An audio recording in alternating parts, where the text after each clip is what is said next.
This week on Crosshairs, we bust down doors and kick men into cactus with Bulletstorm.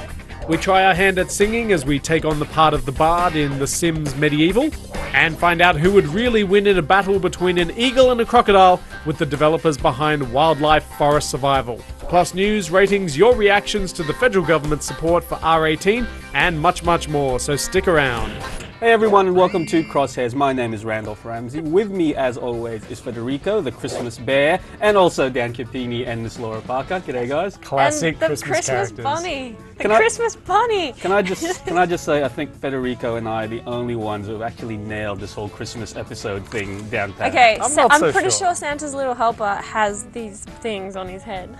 And Yeah. the And gun, Dan, I Mr. don't know, Christmas. you're gonna have to Die explain Hard. the gun. Ho ho ho, now I have a machine gun. That's very Okay, good. that's actually very good. And to take us into the news, Federico is going to sing a song for us. Take it away, Federico.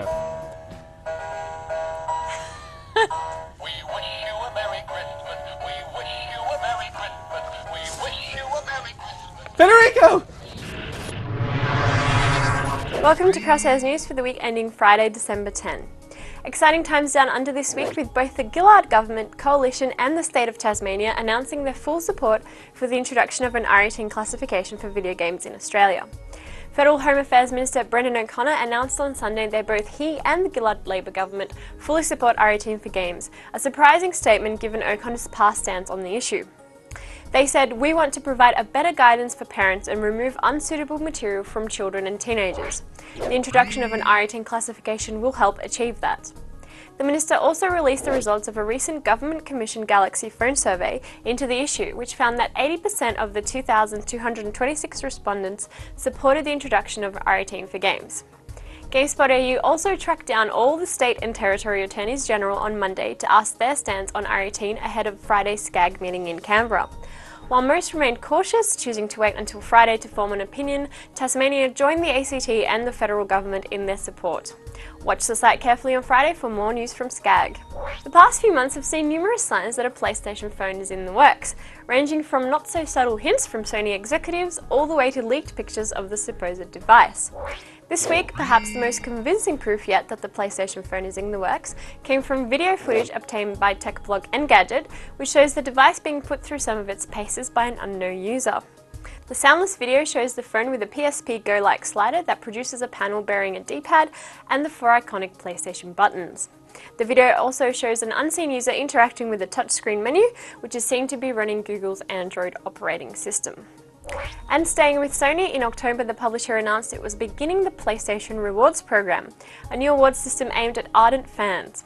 Currently in invite-only private beta, the program lets players earn PlayStation Network avatars, dynamic themes, PlayStation Home content and other items by filling a progress meter. Progression in the meter is advanced by performing activities such as buying content via the PlayStation Store, playing games and taking surveys about Sony products. This week, Sony announced it is adding quests to the PlayStation Rewards program, a series of meta games designed to motivate consumers to use various PlayStation services. For example, a quest called Move It rewards players for playing a Move-compatible game, while a quest called Check Your Pulse rewards players for watching the PlayStation Network show Pulse. According to Sony, 9 quests will be added to the PlayStation Rewards this week, with more being added at regular intervals in the future. And finally this week, Crystal Dynamics sent word that the next Tomb Raider installment, simply titled Tomb Raider, will be an origin story, telling the tale of how Lara Croft came to be the nimble adventuress that she is. Crystal Dynamics teased a few details of the story, saying that something about a boat in a storm, a frightened young woman and a deserted island. No other info about the game or its release date have yet been given. And that's it for Crosshairs News. Let's head back to the couch. Now, Bulletstorm, if you listen to the hype, is going to reinvent shooters by allowing you to kick a grown man into a cactus. We caught up with Romy Shamas during the EA November showcase to chat why shooters are getting so boring. So give it a look. Bulletstorm is an action, over-the-top, high-octane experience, first-person shooter where you kill with skill, use the skill shots to your advantage to rack up skill points, and ultimately unlock new weapons, upgrade your weapons, and progress through the game in an exciting, creative, action-packed experience. The design was simply to create a shooter experience where the player is able to pick up the controller, whether they are a mass market sort of I like to play shooter games gamer, or someone who's much more skilled, and basically create an experience that's fun for anyone. You can tailor the experience and really just it's story driven, so you can play through and play the story campaign, but throughout this we're giving you the tools to really kill with skill and have an high octane action experience. If you want to just go through the game and play it like any other standard shooter, obviously that option's available to you, but what makes Bulletstorm so great is that in addition to guns, you have a leash, you have your boot, you have the environments that you can use around you, and really that's what you take and combine those elements to become creative in the way you kill. And the more creative you are, the more points you get, and really that allows you to become a more effective player. When you use new weapons, new moves, and new skill shots, you're going to notice that all of a sudden your points are beginning to multiply and multiply. And really what that does is allows you to experience the entire game. I mean, if you just go through it using one weapon, that's fine, but that's not the optimal way to play Bulletstorm. I don't want to comment on other shooters, but I do think that Bulletstorm sort of sets itself apart. This is a completely unique experience. Like I said, it's not about just taking your rifle and shooting someone in the chest or shooting them in the head. It's about being creative. It's about being taking advantage of the abilities that the characters have and that sort of visceral feel of what it feels to be these space mercenaries that are just so over the top. And I don't think there's anything like it in the marketplace. I think the experience is sort of what you make of it. The humor aspect of the game, I think, appeals to a lot of people. There are funny lines, there are funny skill shots, such as Fire in the Hole, which is a skill shot that you unlock by shooting an enemy up the rear. To me, that's funny. I think that's probably funny to a lot of people. If your audience, if you out there don't find that one funny, don't worry. There's over 140 of them, and you're bound to appreciate some of them, I hope. This is Ronnie Shamas, product manager on Bulletstorm, available in late February, February 22nd, on the Xbox 360, the PS3, the PC. Pre-order Bulletstorm now, get some cool stuff, and hope you enjoy the game in late February. This week, the following titles have been rated by the Australian Classification Board. First up is Bulletstorm, a new twist on the first-person shooter from Painkiller developer People Can Fly, and a collaboration with Epic Games. Looking to add a little bit more strategy to pumping targets full of lead, Bulletstorm is all about destroying your enemies in creative and gory ways. Armed with an electric leash and an arsenal of brutal weapons, you'll be rewarded for shooting men in the air or where the sun don't shine. Rated MA15+ for strong violence and coarse language, Bulletstorm will be tearing you a new one on the Xbox 360, PlayStation 3 and PC in late February next year. Next up is Trinity: Souls of Zilol, a series about to make its debut in the West after receiving some fame in Japan.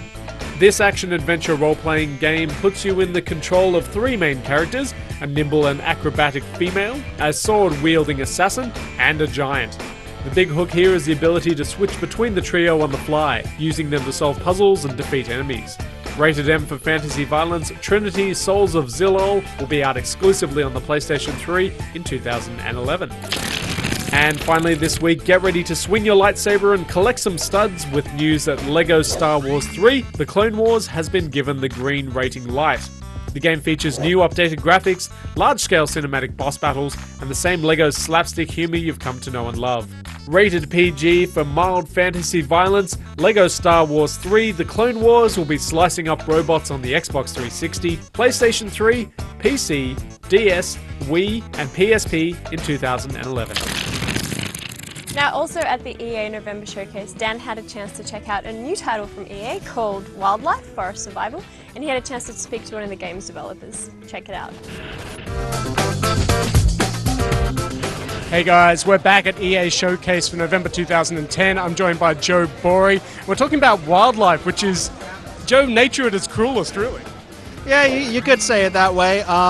It's definitely nature at its most fun. Joe, tell us a little bit about the design mantra for creating this product.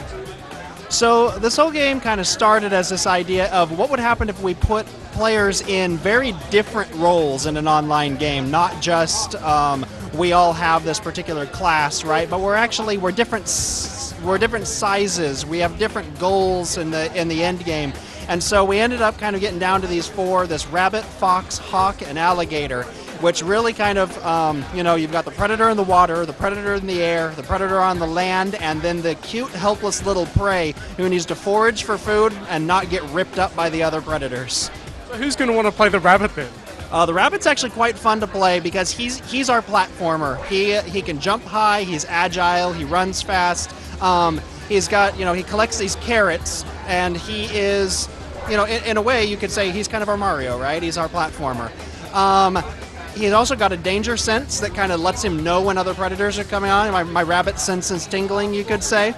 And so the rabbit is actually quite powerful in his own way. He just doesn't eat predators. So tell us about the other three characters and their obvious strengths and trade-offs. So the other three characters starts with the fox, who is kind of our stealthy platformer character. He's strong on the land. He's not as fast as some of the other animals, but he can pounce from a distance and catch something, and he has a sense of smell that lets him track down the rabbit and follow him wherever he goes. The hawk is kind of our predator from the air. He can fly above, survey the scene, find prey, and then swoop down quickly and catch him. And then the gator is kind of our heavy, our big tank character, and so he's very fast in the water, slower on land, but he's got a forward lunge to catch the animals, and he's also got this upward strike that he can do out of the water, kind of snap up and catch a hawk that was flying by. There's got to be more than simply having these abilities. What are you actually going to be doing in gameplay? How will the different characters interact? So as I described before, it's a competitive platformer. So you're exploring the environment. As the rabbit, you're finding food. As the other animals, you're tracking and hunting. As I said, with a fox, you kind of want to play stealthy, hide in bushes, come out and catch them at the last moment. We have 8 environments that are actually pretty large and diverse, and so each one of the environments kind of has its own trick, whether it's a lot of water, whether it's mud that you sink in when you're running through, all sorts of different ways to change up the way a multiplayer game is played. And will that be local and online multiplayer? There's online multiplayer. Joe, we've had a look at wildlife, forest, survival. When are people actually going to be able to get their fox and hawk hands on this one? You'll be able to download it on Xbox Live Arcade or PlayStation Network this next spring. Now, everyone's favorite virtual people are about to go into the Middle Ages, with the next game in the Sims franchise going medieval. We spoke to Rachel Bernstein to talk all about this new game, so check this interview out. The Sims Medieval is a game we've been really excited about making for a long time. Medieval is a really popular time period with the Sims community. One thing that's really important to know is that at its essence it's still a Sims game. It's about Sims characters, little Sims people, and about writing stories and customizing the environment. But in every other way, it's really different from a Sims game. It's not just the Sims being taken back in time into a medieval time period. We've reimagined the entire game, made all the gameplay somewhat different to take advantage of the medieval period and to make sure that you're telling stories and playing the game in a way you never could before with Sims. I think that we were quite a while focused on how could we do this as an expansion pack. And that's what took us so long to get around to, is realizing you cannot do it justice in an expansion pack. You want all new content, nothing that's ever been seen in the Sims game before. You don't want anything modern in there. Plus, you need to have the freedom to make a totally new feature set and a new art style for the game. So once we realized that, we realized we really got to make a brand new base game. Medieval is a big game with lots of different types of things to do. One of the things that it does that's different from The Sims is it gives you quests which are story ideas. For example, the witch is back. There's a witch in town, how do you want to deal with it? But it leaves it open to the player. Do you want to have a delightful wedding and have your king marry the witch? Do you want to kill the witch? And then you get to decide which of your hero characters you want to play. You might kill the witch with the knight, who might fight her with his sword, or the spy might poison her, or your wizard might get into a magic duel, or you might just try to debilitate the witch in another approach to that quest and use your physician, or even one of your priests can do that. What you're doing depends on which hero characters you've chosen to play. Not only are your characters and you're trying to fulfill a quest story, they also have responsibilities that go with their professional identity. So If you're playing the physician, you've got to heal the sick. If you're playing a priest, you've got to pray and absolve and talk to your community. If you're playing the blacksmith, you've got to make armor. And you might have to go gather metal or seeds. So what you're going to do really depends on the profession of the hero characters that you're controlling. The professions that we have in Medieval are not based on or an expansion of or a variant of anything that we've ever done in The Sims before. We started from thinking, how do we think about the Middle Ages? It's a very profession-oriented time. When we talk about the Middle Ages, we think of knights and blacksmiths and kings and bards. We don't think of career mobility like we have now. So we didn't think about profession the way that we think about careers in The Sims. We thought of it from the ground up. What does a blacksmith do? What does a wizard do? What kind of objects would they have? Where would they live? How would they dress? What are their responsibilities to the community? So everything that you're doing is crafted around that profession. Well, there is, of course, a bard character that you can unlock the bard profession when you bring in the tavern. The bard is a signature object of the stage. The bard can write plays that are performed, and the bard can play great pieces of music on the lute. Writing a play is a really fun game in and of itself. You go out and you gather inspiration, then you sit and you write a play, decide what kind of play, will a comedy or a tragedy. Then you pick the different themes of inspiration that you've gathered and combine them in that you want. You name your play, you pick what kind of costume you want, you recruit actors for your play, and then you have it performed on the stage. So the bard is an important part of the Middle Ages and an important part of The Sims Medieval. One of the things that took us a while to come out with this, even though it's been an idea we've been thinking about for a long time, is that there is a great deal of work that goes into every single expansion pack for The Sims, but when you're thinking about something like this, a new feature set, a new art style, that's a very large undertaking with a large number of people working on it for a long period of time. So you're so much detail in the world, there's so many different things that you can do. So it's just a lot to get in there, a lot of content and a lot of polish to be done. So I'm Rachel Bernstein, I'm the senior producer on The Sims Medieval. It's coming out this coming March 2011 for the PC and the Macintosh. We hope you like it.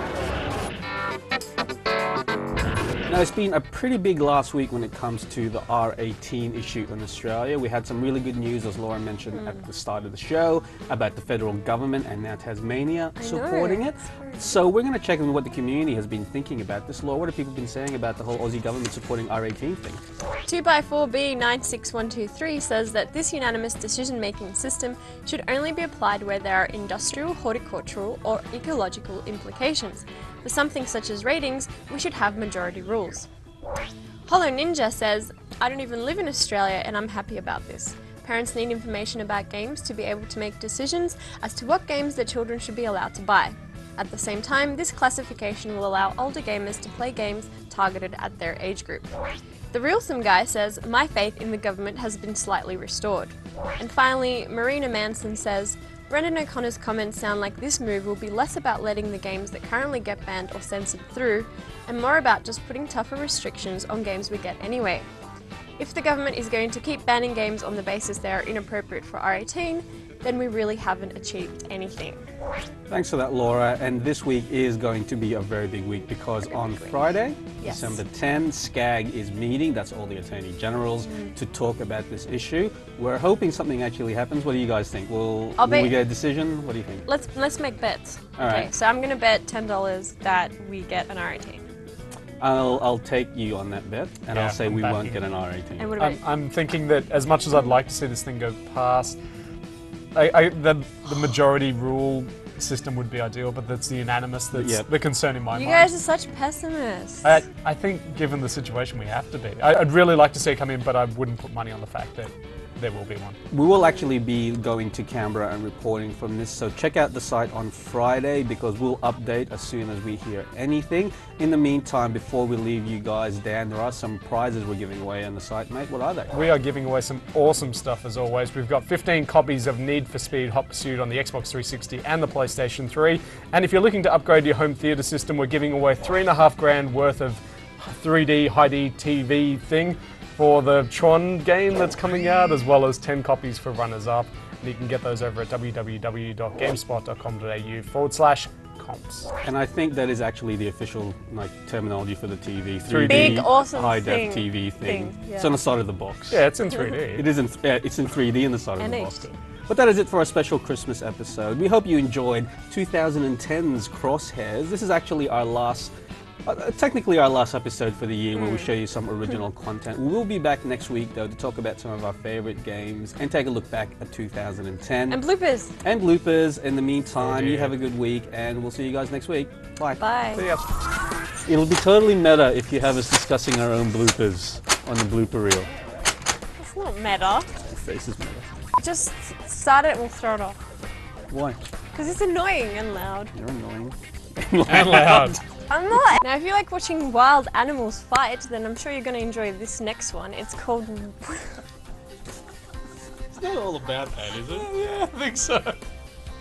Yeah, this is funny. If you get off on animals fighting.